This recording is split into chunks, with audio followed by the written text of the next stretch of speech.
G'day guys, back to the Outer Circle, and the time has come to talk about what they got right and what they got wrong with the Imperialis Militia. On the whole, I would have to say this is actually the best release they have done for the Horus Heresy in 2.0. It is pretty good. It's very good, in fact. But that doesn't mean that it's without its flaws, and a lot of people have been really going out of their way pointing out the flaws, and whilst I agree with many of the examples I've seen, the level to which I would say it's a true problem in the overall scope of the setting compared to other books is it's not really that bad, to be honest. So let's start with the positives here. The provenance system has been retained, and in fact, if we switch on over to the book and we scroll down, you have to go first through the Force Commander, but the Force Commander's rules are directly followed by all of the provenances. So the very thing that he brings to the game is right next to his entry. This is in marked contrast to books like the Legiones Astartes or the Liber Hereticus, where with the Libers, if you want to find out something about rights of war, for example, directly related to a praetor, they are in the section of the book after the Legion Consuls, which is after the Lords of War, so halfway through the book and prior to Special Rules and War Gear. If you want to find out about Specialist Consuls as well, they're in that same area of the book. So there's a lot of page flicking to go from one back to another, back to another. Another thing that they got very, very right in this release is, just like in the old days, the multiple different entries and war gear options, they're just in the same page. So here you can see the Force Commander and the Mounted Force Commander. So one is on foot, the other one is riding a motorcycle, riding a horse, whatever it might be. Well, in the Space Marines, we have the Terminator Praetors, the Tartarus and Cataphracti. Each have their own page. A regular Praetor in Power Armor has his own page. So a single character type has taken up 3 pages now of the book, and that's before we even go and find all those other rules related to, rights of war and such. So in that regard, this book is far, far superior, just for that alone, to be honest. And I think that's fantastic. So, moving on through now, the provenance system works. It is pretty good, although there are definitely some of these that are far better than others. They just bring far more to the table, and this is a bit of a problem with Heresy 1 as well. It's also very interesting to note that there's a few in here that really do nothing for vehicles, and of course vehicles are where a lot of the killing power lies in a list like this. And that sort of ties into the negatives here, because there are some big negatives when it comes to your ability to actually win games. And I don't mean to say that in, we can't have narrative fun, but it needs to be said because every faction should have viability on the tabletop.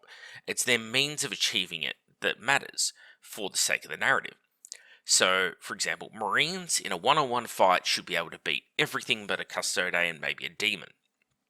And everyone would say, yeah, seems pretty fair, Alright, Marines would probably lose to something like Castellax, so that's a big hulking monstrous creature, right? Fine, okay, can deal with that.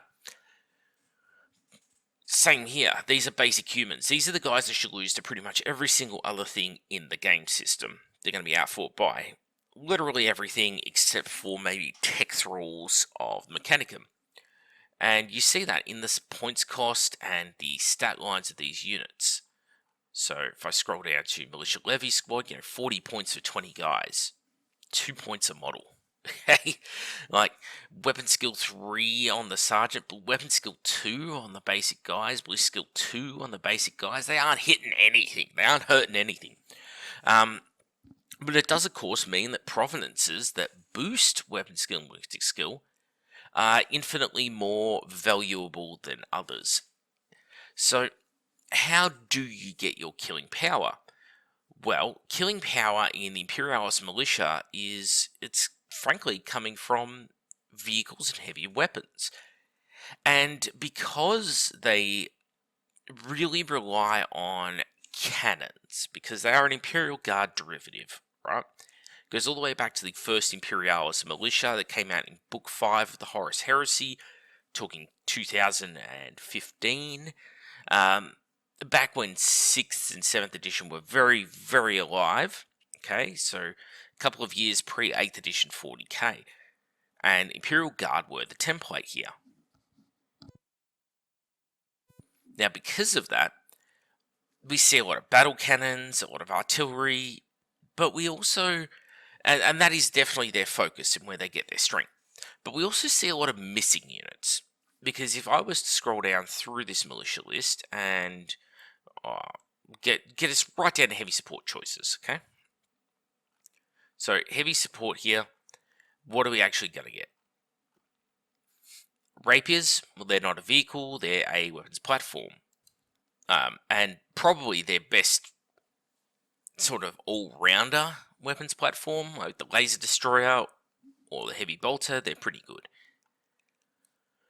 But Malkador, Lehman Russ, and an ordnance battery,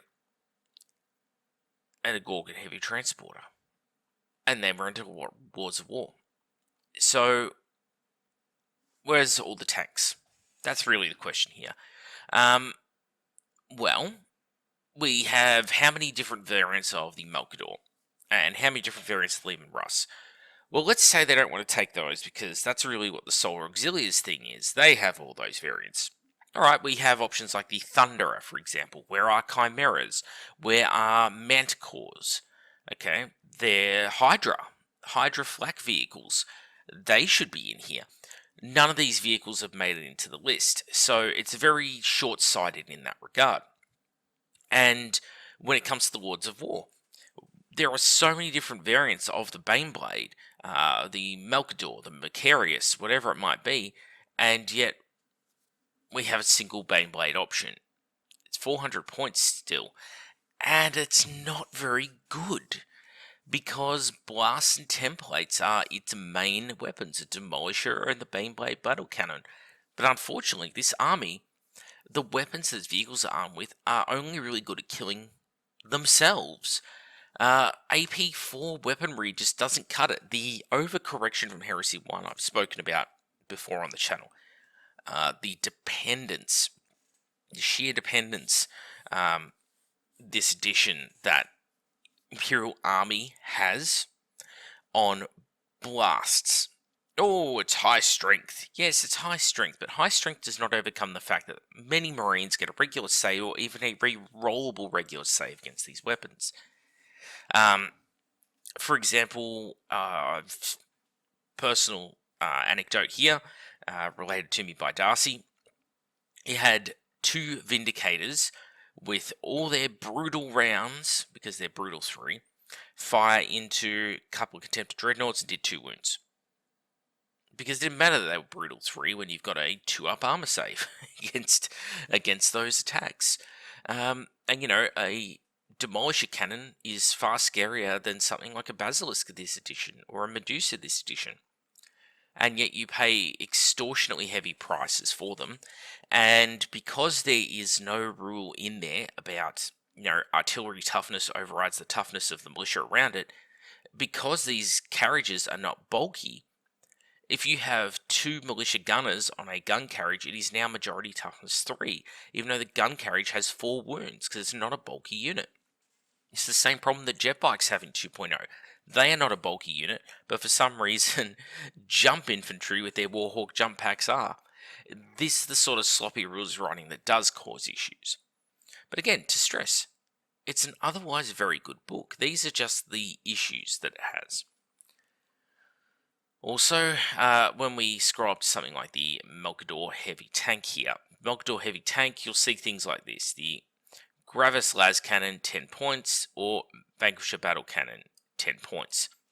But then you go and compare the stat lines of the 2 weapons, you'll see that the Gravis Las Cannon is a 2-shot weapon and sundering. But the Vanquisher is a identical stats, but with 24 inches longer range, and it also has brutal too.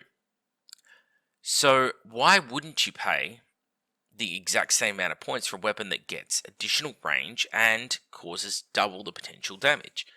You're going to do that. You know, this is just one of those clear cases of the people writing this don't understand what they're writing, which is a real shame because they got just so much of this book right. And the things I'm pointing out here are just common flaws, really, to the rest of the series. Front hull-mounted demolisher cannon, 50 points. An AP3 small blast is just not worth 50 points this edition. It's worth 15. And it's a real problem. We also see this in that they bought out the elites. Where are they here? Let me find it. Field gun battery. Okay, so this is the Cadian artillery that they bought out in the recent Cadian 40k set. So there's the mortar launcher, there's the las cannon version, and look at the cost of this, okay? A toughness 4 3 wound unit with a 5+ armor save with a las cannon would be 65 points for toughness 4 and 3 wounds. Like a basic Terminator in Heresy, alright? A Tartarus Terminator is what, 30 points? And we'll have weapon skill 4, ballistic skill 4, strength of 4. You'll have 2 wounds, not 3. Be initiative 4. Have 2 attacks. Be leadership 7. Have a 2+ save and a 5+ invulnerable save. Be armed with a power weapon and a combi bolter by default. All this thing brings is 1 wound over that profile and has a worse stat in 9 out of 11 profile stat lines, but gains the Thunderbolt Cannon, which, if I scroll down here into our weapons,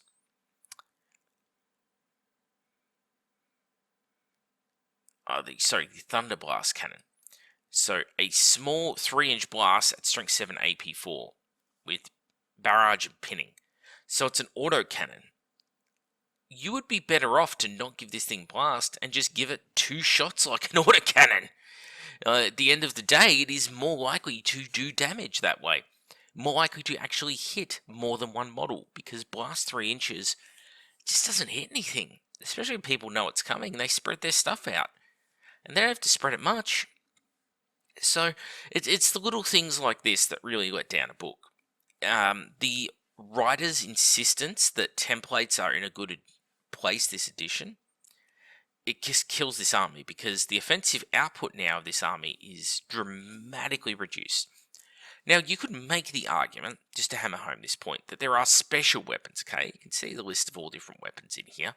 There are special weapons available to you that can be used. So let's go and have a look at that quickly. So let's go up into troops here. Imperialis Militia Infantry Squad. So it's a 20-man squad, and this 20-man squad may take 1 special weapon, including a heavy stubber, and they've got to pay 5 points for it. A flamer, well, we've again established how bad they are this edition. A long las or sniper rifle. So you want to take a single heavy weapon that the squad cannot move and fire in there. Because I believe that the long las is a heavy weapon. I'll just double check that.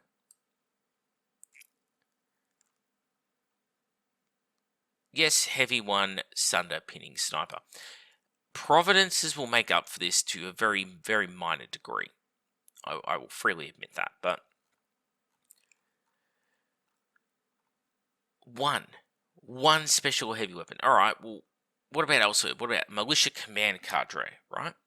You can take up to 8 points each, 15 additional militia bodyguards. So you can make a 20-man command squad here.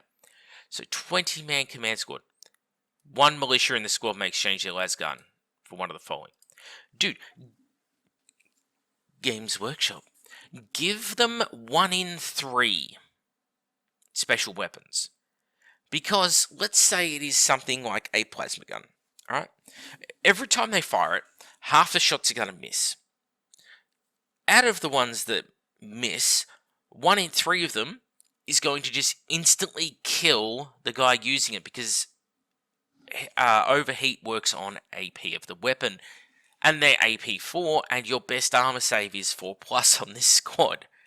So it's just going to fry the guy using it. Plasma guns are not a threat, and the melter guns are so expensive at 15 points each. You know, if you were to buy 1 in 3 on a 20-man squad, and you took 6 melter guns, well, congratulations on the fact that you just spent, 90 points on melter guns in like a 100-point unit. You know, it's just ridiculously over the top expensive. And a command squad has never had just one special weapon. Like, what awful writing. So we see a lot of that sort of thing in here. The only place where it sort of evens out is when you get down to the Grenadiers, and they get 2 special weapons. 2. Heavy stubbers, long laser sniper rifle, melter gun, flamer, and plasma gun. And they pay a lot of points for it. You know, it used to be Cadian veterans back in 5th edition 40k used to be able to take 3 plasma guns and fire them out of the back of a Chimera without exposing themselves, and everyone thought that was acceptable. Well, what has changed where in a meta where there are so many more models on the tabletop, that's unacceptable? It boggles the mind. And it's not like they have a transport option. So we see a lot of this sort of thing. Militia fire support squads, right? If they fall back for any reason, automatically all removed as casualties, but they're a leadership 6 unit. Yes, again, provenances can be utilised to fill that gap. Give them +1 leadership. The problem is you shouldn't be relying on provenances to make the army playable in the first place. The provenances should be what gives the army its flavour. Because for every single detraction, people are pointing out those minor things as like, oh, well, you take a provenance to give them toughness to make up for the poor toughness. Oh, and you can take a provenance to make up for the ballistic skill. It's like, you do that, you don't get a provenance for your leadership. Oh, okay, we'll take the provenance for your leadership. Oh, okay, do you want to sacrifice toughness for it then? Like, those do hurt you when it comes to building this list. But these problems aside, and that's it for the problems realistically, these problems aside, this is a fun and fluffy list. Where it's going to fall down is cost. So, to play this army, you can take things like militia levy squads, and you can take 3 for a single troops choice. That means you could take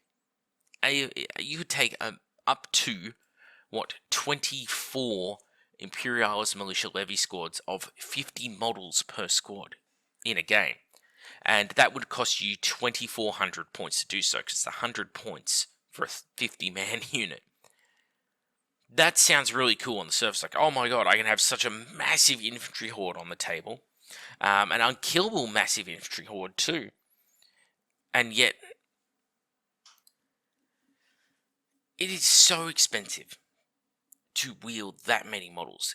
It is so unwieldy to use that many models. Yeah, it's an unkillable horde, unless of course you're me. I have a Salamander's army in Heresy 2.0, and, well, as long as they didn't take the Toughness 4 Providence, and even if they did, to be honest, because I'm Strength 6, I have something in the vicinity of 50 Strength 6 AP4 Flamer templates up my sleeve in a 2,000 point game, let alone a 2,400 point game, many of which have Torrent.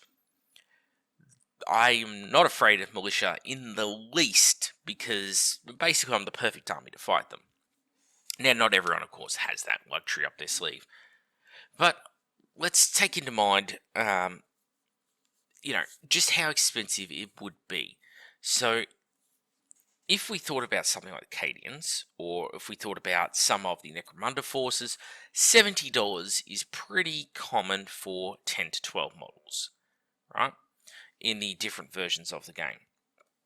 So at $70 for 10 models, that would be, $350 for your first squad of 50. And you want to take 24 of those. Yeah. Okay, so we've spent over $7,000 now on our troops. Let alone painting the horde of 200 and 300 and 400 and 500 and 800 and plus, because you can get well over 800 guys. It's insanity. So it sounds great, but the practicality just isn't there. And again, like, how long do you expect to take to set this up on the table? Like, even if you're grabbing them by the fistful and just standing them upright on the table, how long are your movement phases going to take? You know, like, there needs to be a give and take in there about the strength and performance on the actual tabletop of these particular forces. So what would be my advice to people who look at building something like an Imperial militia force? I think that you're best to use militia infantry squads with shotguns in sort of combination with the Imperial militia levy squads armed with bayonets, because shotguns will really help to basically they'll lower the weapon skill of enemy units by concussing them. So if you can get Imperialis militia infantry squads with shotguns and with bayonet las guns, so they're striking at a higher strength, they're striking at the same weapon skill as Marines. Yes, you don't have the armor saves, but you've got numbers, so you can win out through just the sheer amount of guys you have in those close combats. But it's going to take a bit of tactics and a bit of coordination to pull it off.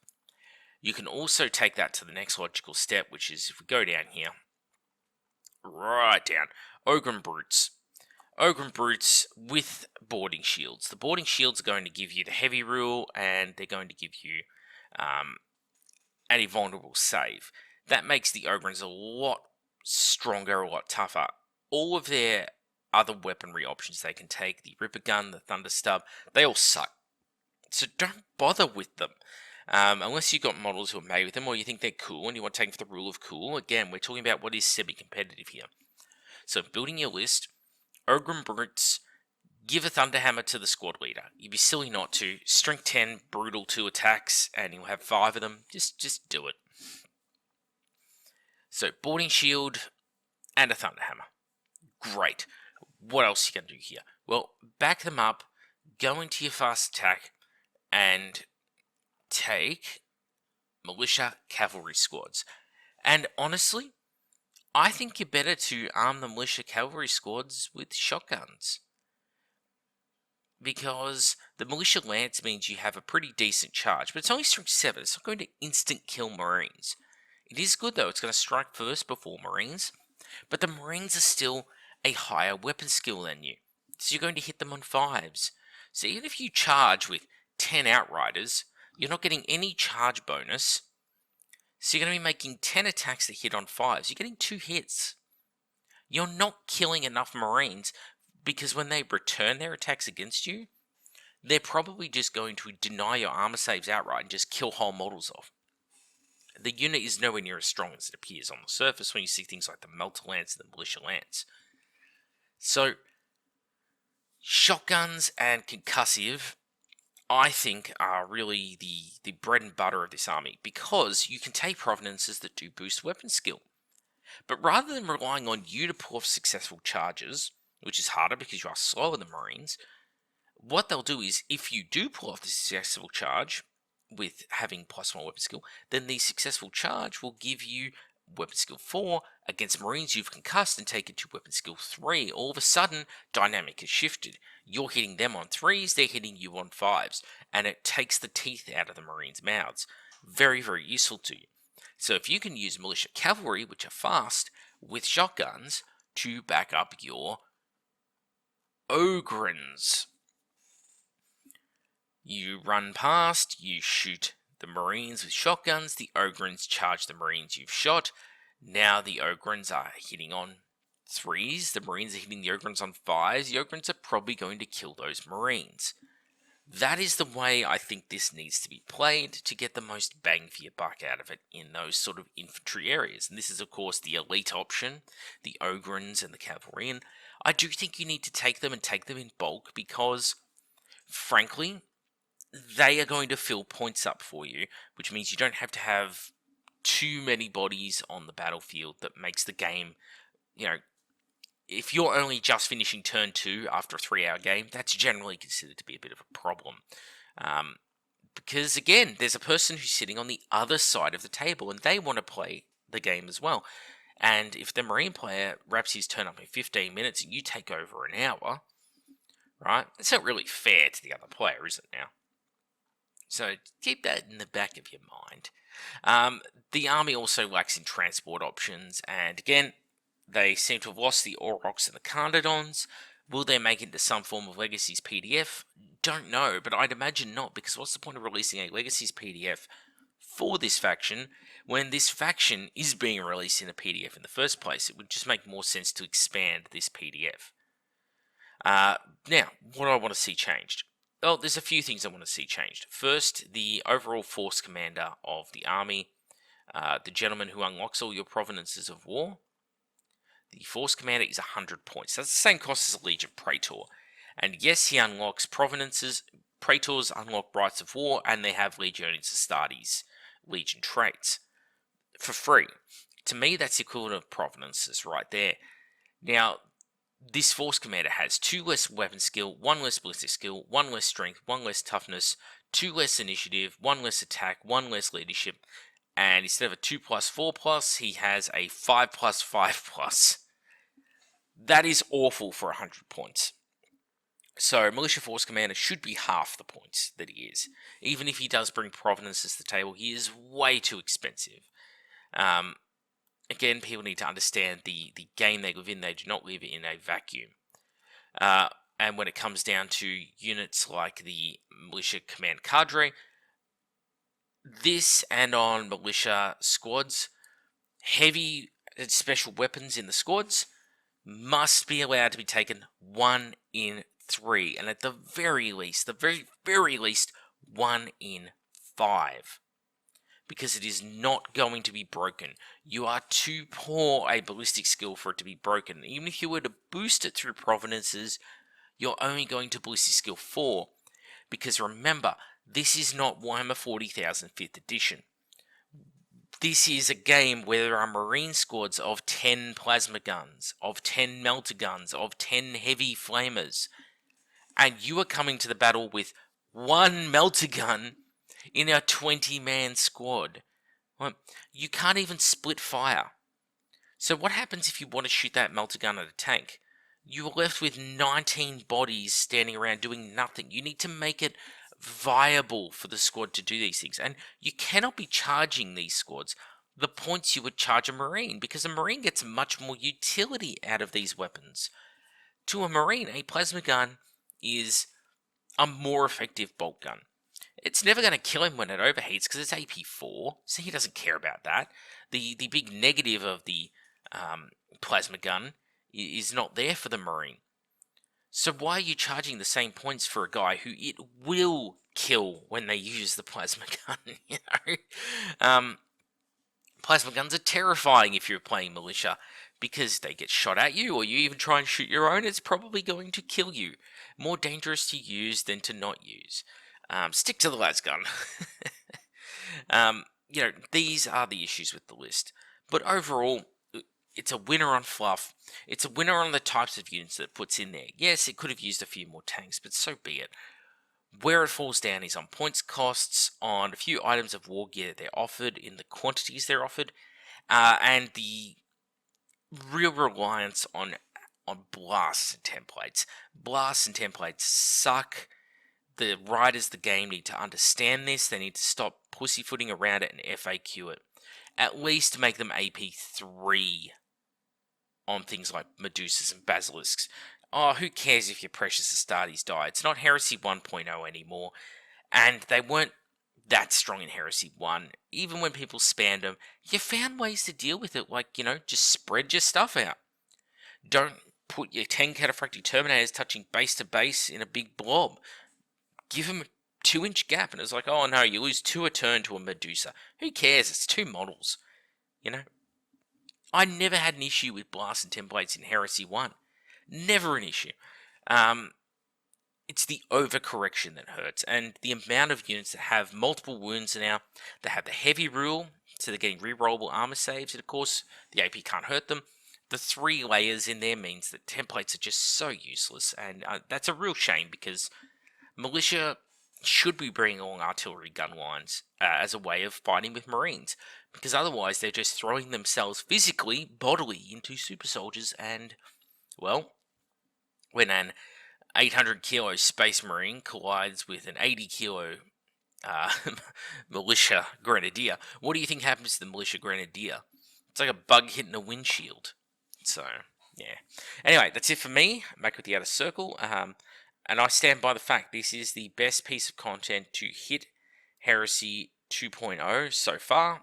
It's arguably the best written. It's arguably the best laid out book by a mile. And I really hope to see more of this. And they just got to get in there quickly and start FAQing, though, because those issues are very real and they do need fixing. Thank you all for watching, and I'll see you on the next one.